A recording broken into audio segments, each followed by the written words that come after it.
Assalamualaikum warahmatullahi wabarakatuh. Perkenalkan, saya Noverima Jumatul Atriza dengan WP 1810843003, mahasiswa jurusan Administrasi Publik, Departemen Administrasi Publik, Fakultas Ilmu Sosial dan Ilmu Politik, Universitas Andalas. Yang terhormat, kepada Bapak dan Ibu penguji yang telah berkenan untuk menonton video presentasi saya saat ini, dan yang terhormat kepada kedua Bapak pembimbing yang telah membimbing penyusunan proposal penelitian saya hingga sampai saat ini, dengan yang berjudul Pemberdayaan Masyarakat dalam Pengelolaan Sampah oleh Dinas Lingkungan Hidup Kota Bukit Tinggi. Sistematika penulisan, yaitu yang pertama bab 1 pendahuluan, bab 2 tinjau pustaka, dan bab 3 metode penelitian. Di mana bab 1 yang berisikan tentang latar belakang, rumusan masalah, tujuan penelitian, dan manfaat penelitian. Yaitu latar belakang dari permasalahan proposal saya ini, yaitu masalah yang terjadi di kota besar terkait persoalan sampah. Di era serba maju saat ini, kesibukan kehidupan seseorang semakin meningkat, di mana berdampak kepada tingkat kepedulian seseorang terhadap lingkungan tersebut juga semakin berkurang. Nah, dampak yang terjadi dalam permasalahan di atas yaitu menghasilkan limbah, yaitu limbah rumah tangga seperti limbah makanan, limbah plastik, dan limbah tekstil, dan lain-lain. Yang kedua yaitu semakin banyaknya limbah sampah dari masyarakat, maka akan semakin berdampak pula kepada terhadap lingkungan. Gambaran umum penelitian, permasalahan sampah yang terjadi di Sumatera Barat. Dari data timbulan sampah yang telah peneliti paparkan, di sini bisa terlihat bahwa potensi tingkat timbulan sampah yang terjadi di Sumatera Barat memiliki angka yang cukup signifikan. Bisa dilihat dari fenomena-fenomena dan misalnya di Kota Padang dengan Kabupaten Agam yang memiliki wilayah yang luas dan penduduk yang tinggi juga akan menimbulkan tingkat volume sampah yang semakin tinggi. Nah, seperti begitu juga dengan Kota Payakumbuh dengan Kota Bukit Tinggi sebagai kota yang berpotensi sebagai kota wisata, dan Payakumbuh juga memiliki tempat banyak objek wisata. Nah, di sini juga berpotensi untuk menghasilkan tingkat timbulan sampah tersebut semakin tinggi. Nah, di sini bisa dilihat bahwa semakin banyaknya penduduk dan berpotensi sebagai kota wisata dan juga memiliki wilayah yang cukup luas akan menimbulkan terjadinya volume sampah yang semakin besar. Alasan peneliti memilih Kota Bukit Tinggi dalam penelitian mengenai sampah. Secara Kota Bukit Tinggi ini sebagai kota wisata dengan memiliki wilayah yang tidak terlalu cukup luas dan belum mempunyai wilayah lahan yang luas dan memadai untuk dijadikan tempat pembuangan akhir atau yang disebut dengan TPA, sehingga sekarang masih mengantarkan sampah dari DLH Kota Bukit Tinggi kepada TPA regional yang berlokasikan di Kota Payakumbuh. Nah, di Kota Bukit Tinggi yang mempunyai penduduk dengan skala yang tinggi tersebut, memiliki penduduk yang tinggi, juga akan berpotensi untuk menjadikan timbulan volume sampah tersebut yang tinggi. Nah, di sini menjadi kajian yang menarik untuk saya kaji menurut peneliti. Selanjutnya, persoalan sampah yang terjadi di Kota Bukit Tinggi. Nah, beberapa lokasi yang berpotensi untuk dijadikan tempat pembuangan sampah yaitu masih banyak perlu mendapat perhatian khusus. Yang kedua itu kurangnya fasilitas yang diberikan oleh Dinas Lingkungan Hidup Kota Bukit Tinggi sebagai wewenang dalam memberikan fasilitas pengelolaan sampah. Kemudian volume sampah yang masih tinggi. Yang keempat yaitu penumpukan sampah dan pemilahan sampah organik dan non-organik yang masih belum optimal. Kemudian yang terakhir yaitu kesadaran masyarakat yang akan pentingnya membuang sampah yang masih minim. Selanjutnya, tindakan yang dilakukan oleh leading sektor atau Dinas Lingkungan Hidup Kota Bukit Tinggi terkait persoalan sampah. Di Kota Bukit Tinggi, Pemko dan Dinas Lingkungan Hidup Kota Bukit Tinggi telah merencanakan yaitu pensterilan tong sampah di pemukiman warga. Nah, warga tidak perlu lagi membuang sampah ke tempat sampah, tetapi hanya cukup menaruh dan meletakkan sampah dengan wadah plastik atau ember, lalu ditaruh di depan rumah, sehingga nanti setiap pagi itu ada petugas kebersihan lapangan yang akan mengangkut dan menjemput sampah-sampah tersebut di pemukiman warga. Nah, di sini pemerintah Kota Bukit Tinggi tersebut telah menyebar 17 becak motor di masing-masing kelurahan. Jika program tersebut tidak berjalan dengan lancar, maka akan terjadinya permasalahan seperti terjadinya tumpukan sampah di titik keramaian dan di badan jalan yang sehingga akan mengganggu pengendara jalan. Dampak persoalan sampah terhadap masyarakat dan pariwisata. Dampak persoalan sampah terhadap masyarakat dan pariwisata oleh masyarakat sendiri yaitu terjadinya pencemaran udara, kerusakan lingkungan yang dirasakan warga di lingkungan sekitar yang sehingga akan menyebabkan ketidaknyamanan oleh warga masyarakat itu sendiri. Kepada masyarakat, kepada dampak pariwisata Kota Bukit Tinggi yaitu akan merusak destinasi wisata sehingga berkurangnya pengunjung yang berasal dari luar kota yang akan berwisata ke Kota Bukit Tinggi.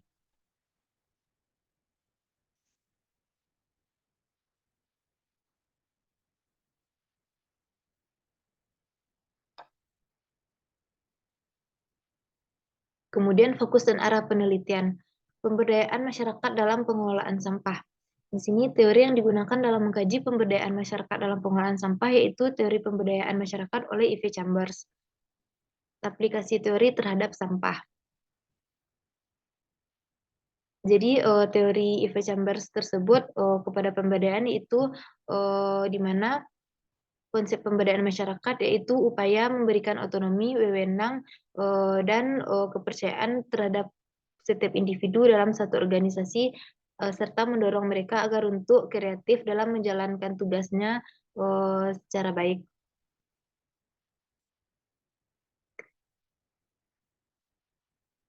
Berkaitan dengan teori fenomena yang terjadi di LH yaitu masih banyaknya atau masih minimnya pemberdayaan masyarakat dalam pengelolaan sampah oleh Dinas Lingkungan Hidup Bukit Tinggi yang juga disebabkan karena masih minimnya kesadaran akan pentingnya pengelolaan sampah oleh masyarakat.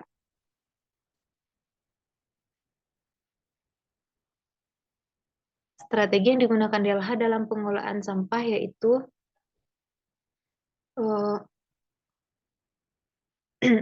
jadi di masing-masing pasar seperti pasar bawah, pasar air kuning, dan pasar atas tersebut sudah memiliki masing-masing kontainer dan pensterilan tong sampah yang dijemput setiap pagi oleh becak-becak motor. Alasan melakukan penelitian. Pertama, banyaknya wisatawan yang berkunjung ke Bukit Tinggi, terutama di hari libur yang kemudian meninggalkan sampah. Kedua, peningkatan jumlah penduduk yang menyebabkan produksi sampah juga ikut meningkat. Sementara daerah dan tingkat pelayanan sampah kota ini belum merata, yang menyebabkan pengelolaan sampah yang ada di Kota Bukit Tinggi ini tidak tertata dengan baik pada kondisi tertentu. Ketiga, Kota Bukit Tinggi tidak mempunyai wilayah yang terlalu luas sehingga belum mempunyai lahan yang luas untuk dijadikan tempat pembuangan sampah akhir atau yang disebut dengan TPA. Keempat, rendahnya praktek pemanfaatan sampah 3R juga menjadi permasalahan dalam persampahan kota. Kelima, adanya sampah kiriman dari Kabupaten Agam yang berasal dari masyarakatnya yang bekerja di Kota Bukit Tinggi juga menyebabkan jumlah timbulan sampah Kota Bukit Tinggi meningkat dan juga dalam program pemberdayaan masyarakat yang belum berjalan dengan optimal.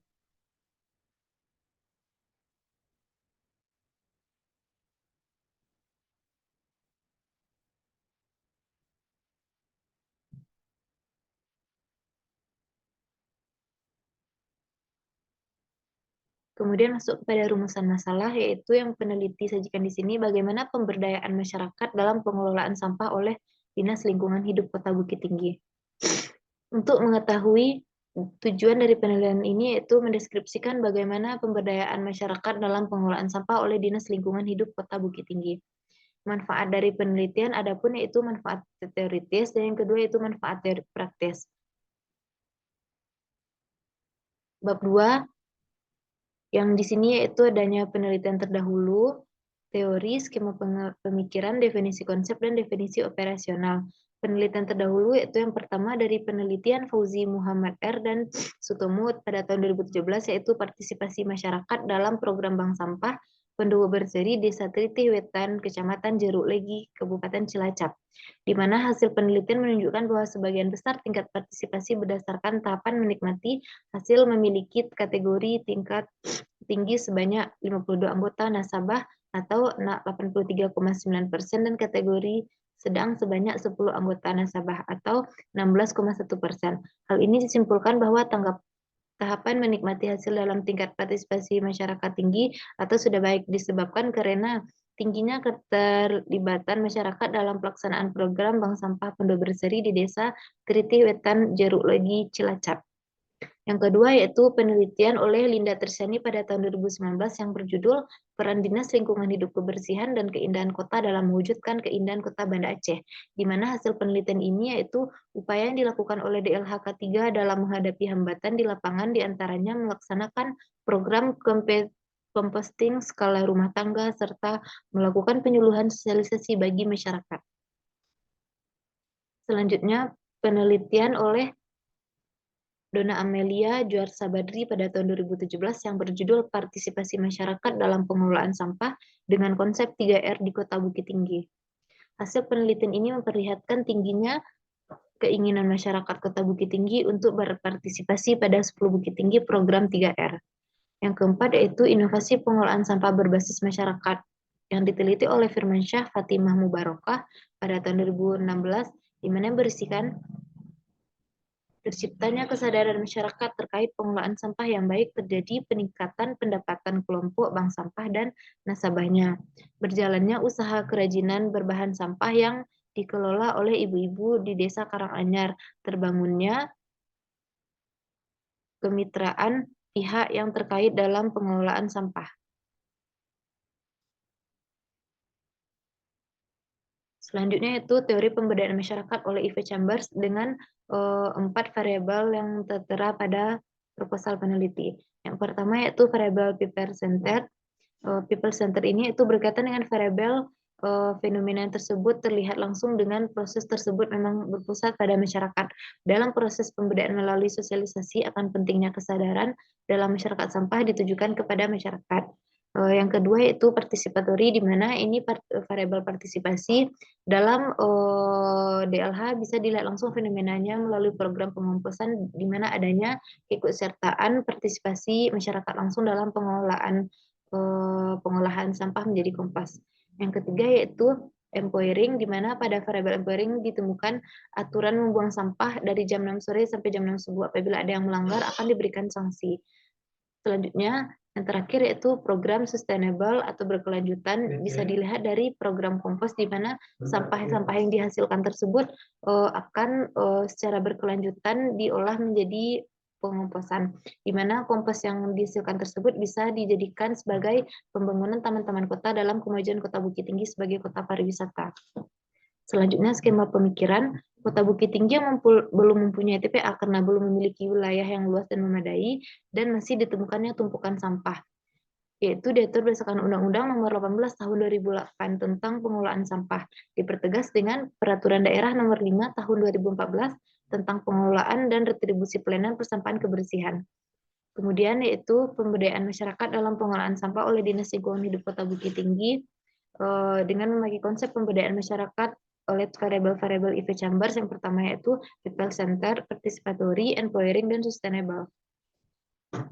Lanjut definisi konsep. Yang pertama, pemberdayaan atau dalam bahasa Inggris disebut dengan empowerment, di mana sebuah konsep yang muncul pada akhir tahun 17 di daerah Eropa dan terus berkembang hingga saat ini. Eve menyebutkan bahwa pada awal mulanya konsep pemberdayaan mengacu kepada sebuah upaya pemberian wewenang, tanggung jawab, dan kepercayaan kepada setiap individu masyarakat agar dapat menjalankan tugasnya dengan kreatif dan berjalan dengan baik.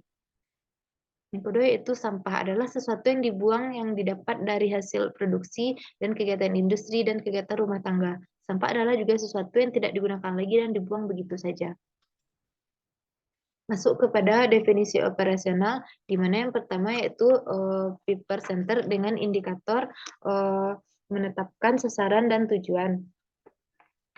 Yang kedua yaitu dengan meningkatkan status capaian, penguatan SDM, sinergitas masyarakat.